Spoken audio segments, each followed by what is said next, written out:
Hello, everyone! That's right, it's time for stuff. And Met's here. He's also eating chips for some reason. I'm eating a cheesesteak, thank you very much. Slaps cheesesteak out of your hand.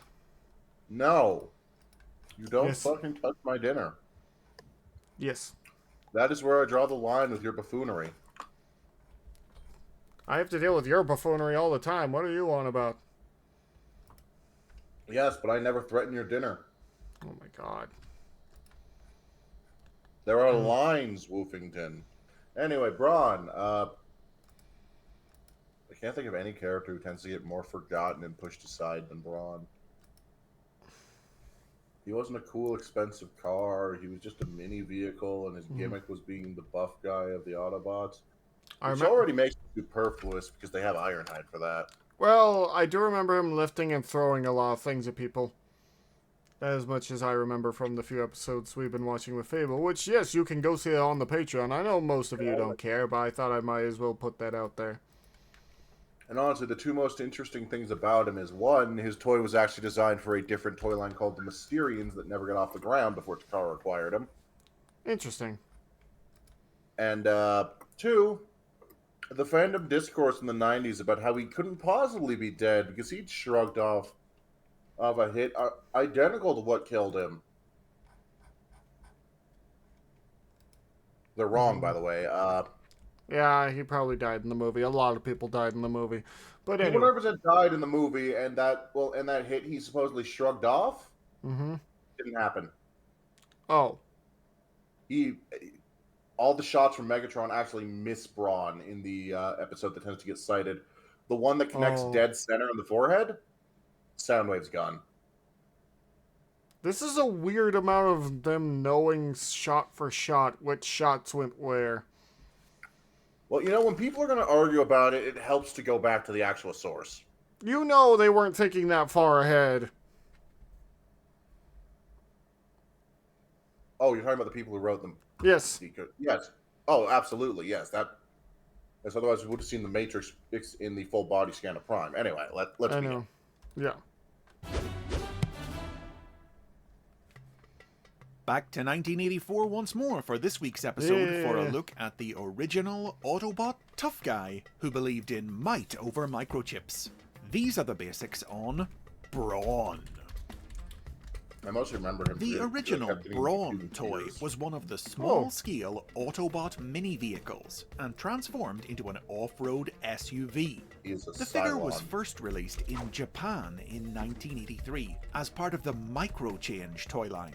But evidence suggests it was originally designed by American toy makers Knickerbocker for their unproduced 1983 toy line Mysterians, which had been cancelled when the company was acquired this was going to become... So this is originally another Japanese toy that was going to be brought to America, right?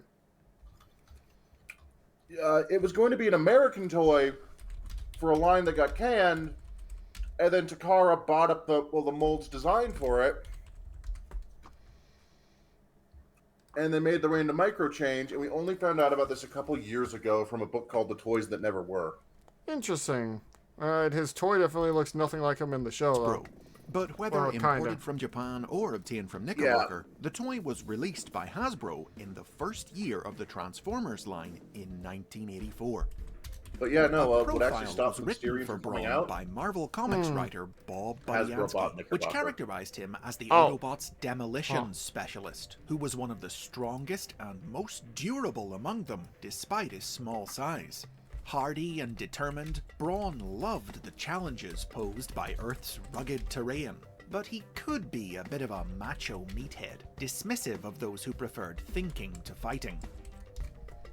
Brawn was one of the more prominent Autobot characters in the first season of the Transformers he's gotten quite cartoon, a few things. with large roles in several episodes. He's cool, he teamed up with Windcharger to investigate Decepticon activity in the Andes Mountains, traveled to Cybertron to rescue captured human ally Sparkplug Witwicky, and tackled the Insecticons in Bali. He's just riding on him. The availability of his toy in 1985 ensured that Brawn remained part of the show's cast in its second season. Though not as major a character, he did star in another Spotlight episode in which his disdain for intellectuals saw him butt heads with Autobot scientist Perceptor, until Perceptor won him over by saving the Autobots from a superpowered Megatron, convincing Brawn that brains could be just as important as muscles. Hey, he did his thing. Being small didn't stop Brawn picking big fights. During his appearances in the series, he repeatedly went up against Soundwave, and once even shot Megatron with his own cannon, all while dropping macho action movie one-liners delivered with aplomb by actor Corey Burton. Take them. I don't take so easy. I remember this one, and he just starts, like, he's so short right here, and he starts, like, throwing these giant Autobots. Yep.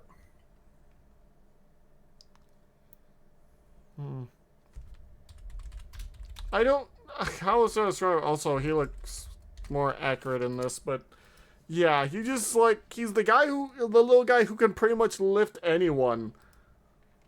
Very little in the Marvel comic book published in America, but he did enjoy a starring role in one of the earliest exclusive stories written for the United Kingdom's version of the series, in which his mind was scrambled by an electric shock, and he turned against the Autobots, going on a rampage trying to free human cars from their owners until he was brought back under control. They'll destroy you all. Then he killed the cars when they didn't immediately leave. He was phased out of both the cartoon and the comic. Oh yeah, here we go. In the cartoon universe, he was famously killed off in the Transformers the movie, the first of the film's many casualties, gunned down by Starscream wielding Megatron. Though the fact that such a tough character was killed so quickly and easily did wind up spawning a long-running fandom in-joke about how there was no way he was really dead. Oh, you talked about in this. In the comic, meanwhile... Yeah, at this point I'm not convinced. I'm not a clone of this guy or something.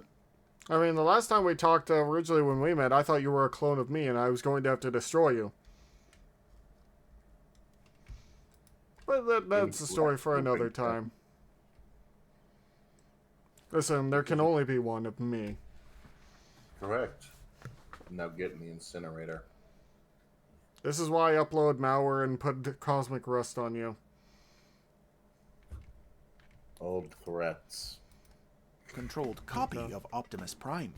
He was restored to life a few years later, just in time to be deactivated again by a cosmically powered Starscream. He was revived. I'm going to have to watch that video at some point, won't I?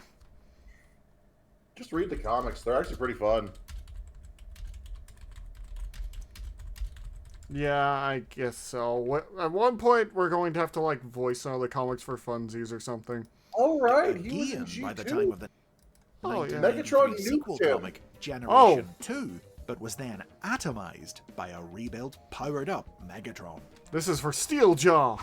After that, it would be some time before the name Brawn was heard in Transformers again. But as the 21st century began, new incarnations of the character began to appear in new series. Some of them quite different in appearance, but all of them with pretty much the same rough-and-tumble musclehead personality as the original. The first was in 2001's Robots in Disguise. This version of the character transformed into a Mercedes-Benz ML320 SUV and was named X-Brawn. Because, well, Hasbro just thought that adding an X to his name made him sound cooler. I mean, I think this was during the time when they were adding X to everything. He turns into a fucking soccer mom van. Funny. X-Brawn was the eldest of the 3 Autobot brothers featured in the series, who were all part of an undercover Autobot team posing as ordinary vehicles on Earth. X-Brawn often masqueraded as an SUV owned by an unlucky human named Tina. Now, this series was created in Japan, and there, X-Brawn was conceived as a new character named Wild Ride. But when Hasbro imported the series, they renamed him, and it's easy to see why.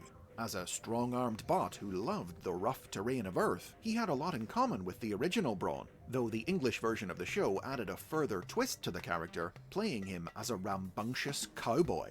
What? All right, Wranglers, hit 'em up and move 'em out. Which kind of gets confusing because Corey Ironhide in the Burton show is the returned to same voice the fucking Trap. voice. Huh. Yeah, it is kind of the same. Interesting. And Transformers Ironhide's animated a pickup truck. version of Way Brawn, better who fitting. appeared in the cartoon's third season premiere in 2009 as a member of the Autobots Team Athenia, defending the space bridge Team outpost Athenia. against the Decepticons. I don't Got their remember. ass kicked.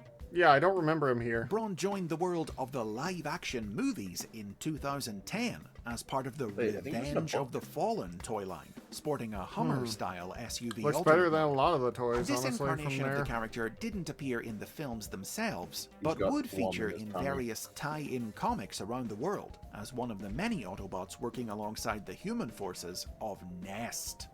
No, it was Gears that was in The the books. original Brawn, meanwhile, has continued to appear in media like comic books and mobile games fairly regularly, though he's never again been as notable a character as he was back in the original cartoon. Still, he has enjoyed some standout moments here and there, like going up against Decepticon combiner Bruticus in Dreamwave Productions comic books, beating up Starscream in I IDW read Publishing's these. comic books, and in an especially unusual appearance in 2013's Transformers vs. G.I. Joe, falling in love with and marrying G.I. Joe cover girl, and even using The techno entire comic was technology. just one bad acid trip. 13 issues of it in a movie adaptation. Okay. to And conceive let a me child clarify, with I her. don't mean that they made a movie. I mean they made a comic adapting the hypothetical movie of the comic. Okay, this is one of those times where you know everyone was working late and was on acid. No, they were working late and injecting the writings of Jack Kirby. That's one way to do it, I guess. And then they did the Various exact new same thing to make toys of GoBots Brawn have also been miniseries released that's now over the the prequel to years, all starting Transformers in fiction. Transformers Universe in 2008. A much larger figure, a retool of Transformers Prime Oh, right, Bulkhead, this thing. was planned for That's getting release in the cancelled. Transformers Generations one, but line like in another one. 2012, but was cancelled. It would instead eventually be made available in 2014 as part of the Japanese exclusive Transformers Cloud line, representing a version of Brawn from a universe where the Autobots were the guardians of the multiverse, where Cool. Brawn was badly damaged in battle with Starscream and upgraded into this huge new form by It's the not a bad vast look for powers him. of the multiversal entity. It's not a bad look. I Zara. just don't like Cloud. Surprisingly, I feel two Alternity and separate Trance Brawn make the toys idea were better. released in 2016's Oh, a Headmaster. Titan's Return line. The Not a good first was toy. a tiny Titan Master, which transformed into Brawn's head and could have connect it right to over larger here. figures released in the series, and which came with a miniature battle mech that triple changed from SUV That's to not a mech. hoverbike to rifle for other toys to Oh wield. my god. While the second was a more traditional figure, which included one a looks alright. cockpit in which the Titan Master could ride. When these figures were released in That does Japan mean he can ride in himself. 2017, they earned Brawn an appearance in the Transformers Legends Oh, manga, a comedic cute. comic that told the story of how Brawn had been reduced to a Titan Master after being caught in the explosion of a black hole, and now had to Ooh. resort to using a replica of his original body that he Shout out to piloted like Legends a for mecha. applying duct tape to Brawn's decades of most Japanese recent notable continuity. appearance was a brief but memorable cameo in 2018's Bumblebee movie, You gonna tell me? fighting in the final battle sure. of the war on Cybertron. He appeared in the film with a new Oh, he design did! based directly on his classic Generation 1 I like that toy. a It doesn't toy turn into of which anything. would later be released in the Studio Series line in 2022, complete with Not a a bad drill look. accessory used by Brawn in a few episodes of the original cartoon. Oh, And he would also appear in a motion comic included as an extra on the movie Blu-ray, fighting his old enemy Oh. Soundwave on Earth. Responsible for suddenly propelling have the the Blu-ray. I tiny don't but think I've ever mighty seen Autobot that. back into the spotlight, this new cinematic appearance was small but significant. Two words that describe a bot like Brawn perfectly. yeah. And those are the basics on Brawn. As I always say before, because I sometimes forget, go subscribe to Chris McFeely because he does wonderful work for the Transformers community. And yeah, What do you all think of Brawn? Do you like him? Do you hate him? Do you think he's silly sometimes? He exists? I keep forgetting you're asking the viewers. I'm sorry. You can Burger answer shot. too. If you want. You just said he exists. Is that your only answer? Is that your final answer? I have no opinions on Brawn. Alright. Well then. Thank you all so much. If you definitely want more, you need to like, comment, subscribe. Because otherwise, how will I know to do more of this stuff? You have to tell me what you want me to watch. If you want to see what you want me to watch. But anyway, thank you all so much. And I'll see you guys later. Bye-bye. And take care of yourselves.